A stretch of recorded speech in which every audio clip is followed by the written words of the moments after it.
Pertumbuhan ekonomi Indonesia 5,12% jadi sorotan media asing karena di luar prediksi. Pertumbuhan ekonomi Indonesia pada kuartal 2 2025 menjadi sorotan media asing karena melampaui prediksi. Badan Pusat Statistik melaporkan pertumbuhan ekonomi kuartal 2 mencapai 5,12%. Angka itu naik dari 4,87% dibandingkan kuartal sebelumnya. Pertumbuhan ekonomi Indonesia melampaui perkiraan pertumbuhan dalam jajak pendapat Reuters sebesar 4,80%. Pertumbuhan ekonomi melampaui angka 5% itu juga cukup membuat pakar terkejut.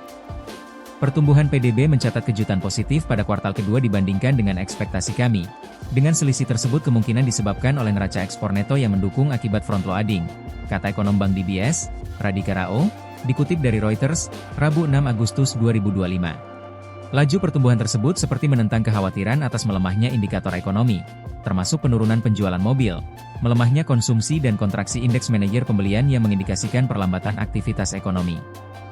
Dalam laporan pertumbuhan ekonomi konsumsi rumah tangga yang menyumbang lebih dari separuh PDB Indonesia, sedikit meningkat menjadi 4,97% year-on-year pada kuartal 2 dibandingkan 4,95% pada kuartal sebelumnya.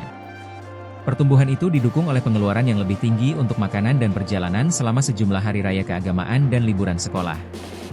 Pertumbuhan investasi melonjak ke level tertinggi dalam 4 tahun terakhir sebesar 6,99% pada kuartal 2 dari sebelumnya 2,12%. Pertumbuhan itu didongkrak oleh proyek infrastruktur termasuk perluasan kereta cepat massal.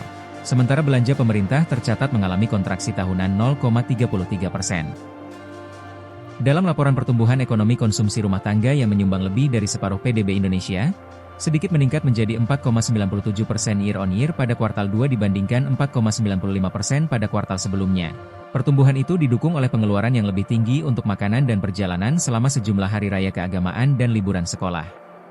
Pertumbuhan investasi melonjak ke level tertinggi dalam 4 tahun terakhir sebesar 6,99% pada kuartal 2 dari sebelumnya 2,12%. Pertumbuhan itu didongkrak oleh proyek infrastruktur termasuk perluasan kereta cepat massal.